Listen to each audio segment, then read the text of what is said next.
Hello दोस्तों, इस video में सीखेंगे सदिश राशि अदिश राशि पहचानने का आसान ट्रिक से।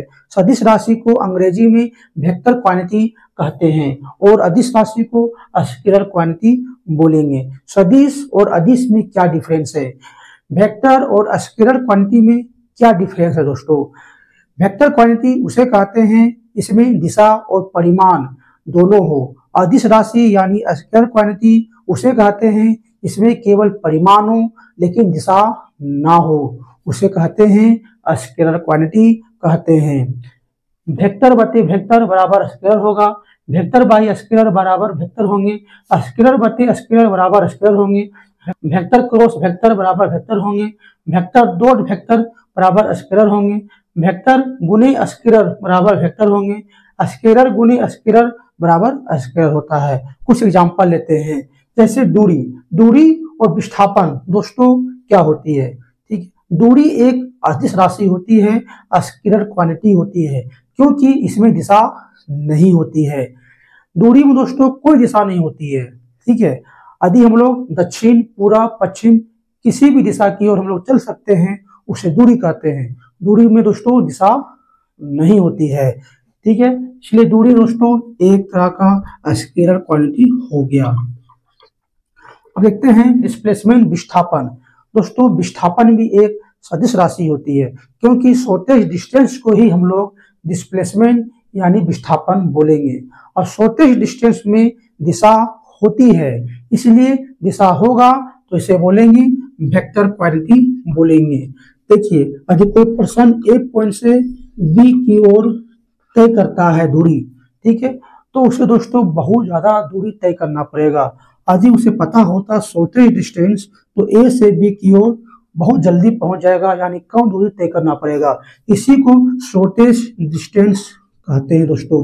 शॉर्टेज डिस्टेंस को ही हम लोग विस्थापन कहेंगे यानी डिस्प्लेसमेंट कहेंगे। और इसमें दोस्तों दिशा होती है, इसमें प्रॉपर दिशा होती है विस्थापन में डिस्प्लेसमेंट में, इसलिए दिशा होगा तो कहेंगे वेक्टर क्वांटिटी यानी सदिश राशि। ओके, उसके बाद देखते हैं चाल। देखिए, चाल का दोस्तों फॉर्मूला होता है डिस्टेंस बाय टाइम। दोस्तों डिस्टेंस बताया एक स्केलर क्वांटिटी होता है। ठीक है, उसके बाद समय टाइम का भी दोस्तों कोई दिशा नहीं होती है। ये पूरब में 2 बज रहा है तो दक्षिण में 2 ही बजेगा, 3 नहीं बजेगा। यदि पश्चिम में 5 बज रहा है दोस्तों तो पूरब में भी 5 ही बजेगा, इसलिए समय का कोई दिशा नहीं होता है। दिशा नहीं होगा तो इसे भी दोस्तों स्केलर क्वांटिटी बोलेंगे। स्केलर बटे स्केलर, देखिए क्या बनेगा दोस्तों, स्केलर बनेगा, लिखेंगे यानी स्पीड स्केलर क्वांटिटी है। वेग, इसका फॉर्मूला होता है वेग का डिस्प्लेसमेंट बाय टाइम। दोस्तों डिस्प्लेसमेंट क्या है, वेक्टर क्वांटिटी मैंने बताया, समय भी स्केलर क्वांटिटी होती है मैंने बताया। तो वेक्टर बाय स्केलर बल्कि दोस्तों वेक्टर बनेगा, यानी वेग जो है एक वेक्टर क्वांटिटी होगा, वेलोसिटी।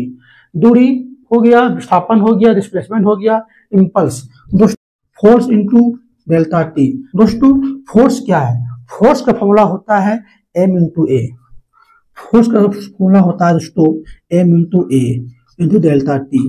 ठीक है दोस्तों, मास क्या है, मास सदिश है कि अदिश है, वेक्टर है कि स्केलर है।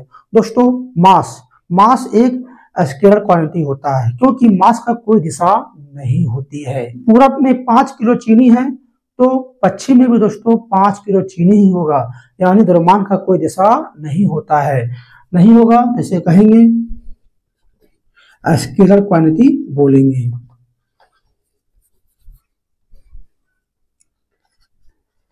स्केलर क्वांटिटी होगा मास दोस्तों स्केलर क्वांटिटी होगा। एसिलेशन, दोस्तों एसिलेशन एक सदिश राशि होते हैं। ठीक है, एक सदिश राशि होते हैं, वेक्टर क्वांटिटी होते हैं, मैं इसके बारे में बताऊंगा। ठीक है, एसिलेशन दोस्तों एक वेक्टर क्वांटिटी होगा। ठीक है, तो स्केलर इनटू गुने वेक्टर, दोस्तों स्केलर गुने वेक्टर में दोस्तों वेक्टर बनेगा, यानी फोर्स जो है वेक्टर क्वांटिटी हो गया इनटू, और समय दोस्तों स्केलर क्वांटिटी दोस्तों होता ही है। ठीक है, वेक्टर गुने स्केलर में दोस्तों वेक्टर बनेगा, यानी इम्पल्स जो है वेक्टर क्वांटिटी का दोस्तों होगा। एक सदिश राशि होगी, पल्स एक सदिश राशि होंगी आवेग।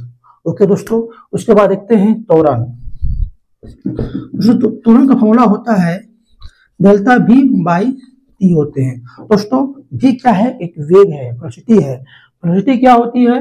मैं बताया था, एक वेक्टर क्वांटिटी होती है, यानी वेक्टर बटे समय स्केलर क्वांटिटी होता है। वेक्टर बाई स्केलर मिलकर दोस्तों क्या बनेगा? बताइए, वेक्टर बनेगा, यानी एक्सीलरेशन दोस्तों एक वेक्टर क्वांटिटी होगा। मैंने दोस्तों यहाँ बताया, ठीक है, हो गया। उसको देखते हैं शक्ति, पावर। फॉर्मूला होता है W बाई टी। दोस्तों कार्य बटे समय को हम लोग पावर बोलेंगे। कार्य एक अदिश राशि होती है। कैसे होता है? देखिए, कार्य का कोई भी अपना दिशा नहीं होती है, लॉजिक के माध्यम से समझ सकते हैं। या देखते हैं कार्य का दोस्तों फॉर्मूला क्या होता है, देख लीजिए। W बराबर वर्क बराबर होंगे F डॉट cos थीटा होते हैं। ठीक है दोस्तों, ये वर्क का फॉर्मूला है। ठीक है दोस्तों, फोर्स एक वेक्टर क्वांटिटी होते हैं, मैंने बताया था। डिस्प्लेसमेंट भी दोस्तों एक वेक्टर क्वांटिटी होता है। ठीक है, तो vector dot vector, vector dot vector दोस्तों स्केलर बनता है, यानी वर्क जो है एक स्केलर क्वांटिटी है। ठीक है, तो वर्क क्या है? एक स्केलर क्वांटिटी है, और समय दोस्तों स्केलर तो है ही। तो स्केलर बाई स्केलर मिलकर दोस्तों क्या बनेगा? स्केलर, यानी दोस्तों पावर जो है एक स्केलर क्वांटिटी होगा। आई होप दोस्तों हमारा वीडियो अच्छा लगा दोस्तों, तो लाइक कीजिएगा, सब्सक्राइब कीजिएगा दोस्तों। दोस्तों ये ट्रिक के माध्यम से किसी भी राशि का आप सदिश अदिश फाइंड कर सकते हैं। आई होप दोस्तों हमारा वीडियो अच्छा लगा दोस्तों, तो लाइक कीजिए, सब्सक्राइब कीजिए दोस्तों। थैंक्स, मिलते हैं अगले वीडियो में।